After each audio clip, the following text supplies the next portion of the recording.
the locations. So we're going to see the movie happens mainly in Bilbao, so I'm going to talk only about Bilbao. But it happens from Bilbao to Barcelona, and they go back and forth.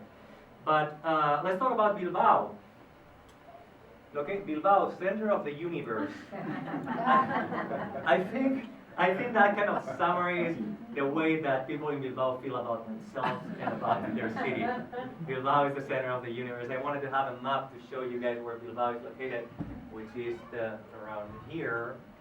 Is it? Yeah, okay. And Barcelona is around here. So the guys are coming back and forth from Bilbao to Barcelona in the movie. Basque Country a little shrinking a little bit. So Bilbao right here with the entrance of the ocean there in the Nervión River. And the beautiful Bilbao, there you go. Very beautiful nowadays, very beautiful. With the Iberdrola Tower, of course, the biggest icon in Bilbao, which is the Guggenheim Museum. Bilbao is a lot of things. It's the biggest city in the Basque Country, about 350,000 people. That's the city itself, but the metropolitan area of Bilbao, it's about 1 million people. So half of the population of the Basque Country live in the metropolitan area of Bilbao. There's about 30 municipalities around it. It would be something like the Bay Area here, about 1 million people who live there. So it really is very representative of what the Basque Country, the projection of the Basque Country around the world. It's also the place where the Guggenheim Museum is. It's the Guggenheim put Bilbao in the map, and everybody started knowing where Spain was because of the Guggenheim Museum, and even Europe. Like, oh yes, did you go to Europe? Did you go to the Guggenheim? It's the city where the founder of the Basque Nationalist Party, Partido Nacionalista Vasco, was born in 1865, and that's very important because this person created a political party that would run the Basque politics for the next, well, he was born a long time ago, but after democracy, they have been running all the institutions for the last 30, 35 years. And there he is, Sabino Aranagoiri, Bilbao, 1865. He died pretty young, when he was 38 years old only, but he was from Bilbao. He kind of started creating this spirit of nationalism that so far hadn't existed. And he created a lot of ideas, and he changed, he created our flag, for example. He created a lot of words, and he did a lot for the Basque nationalism. Bilbao was a big, and still, but mainly in the turn of the century, 19th to the 20th century, was a big economic power.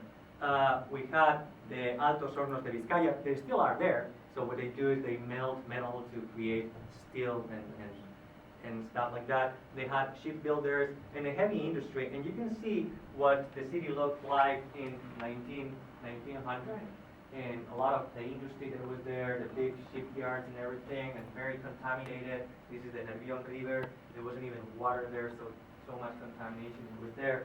The city, well, a little more pictures about what it looked like with all the chimneys and everything, very dirty, although that one was kind of blue.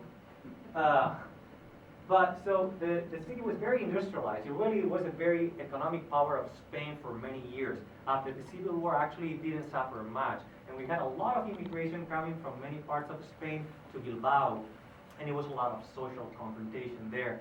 A lot of poor people, because those companies, those shipbuilders, those Altos Hornos stuff didn't pay much to all those immigrants that worked so hard in them. And so we had two communities, like the Jaunchos, the people who owned all the property, all the money, that built the big houses in Getxo, in Algorta, in cities like that. And then we had big, vast communities in the other side of the Nervión River with a lot of unemployment, a lot of bad quality of life.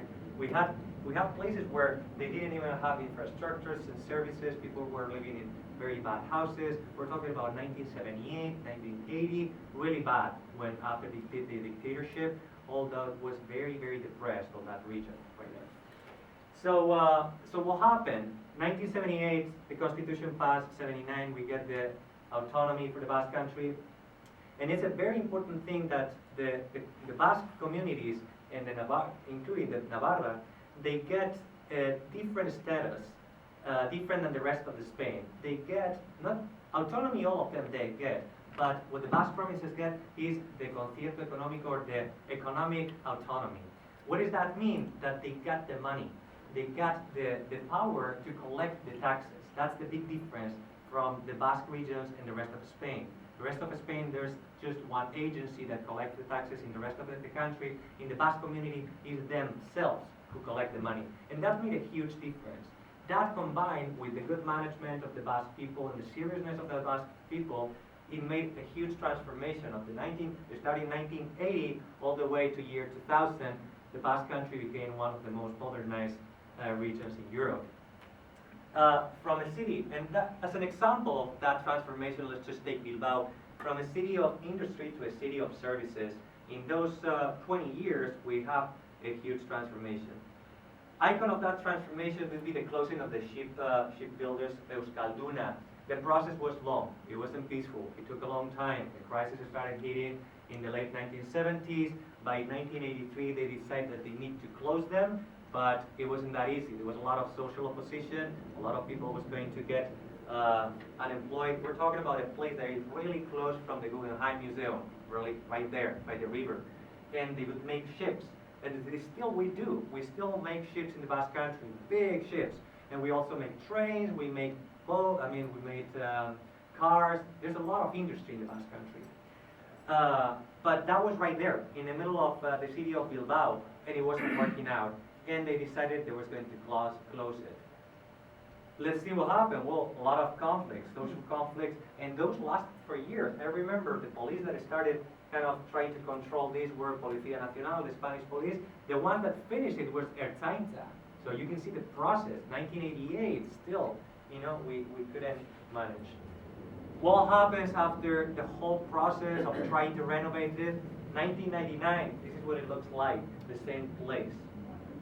Huge transformation, trying to get up. And there were bad years because a lot of people lost their jobs, but eventually a lot of those people started getting jobs, and we got to unemployment rates before 2008, around 2008, 2010, of like 10%, which wasn't that bad compared to what happened in Spain. So a lot of like the economic transformation was really amazing what happened in Bilbao.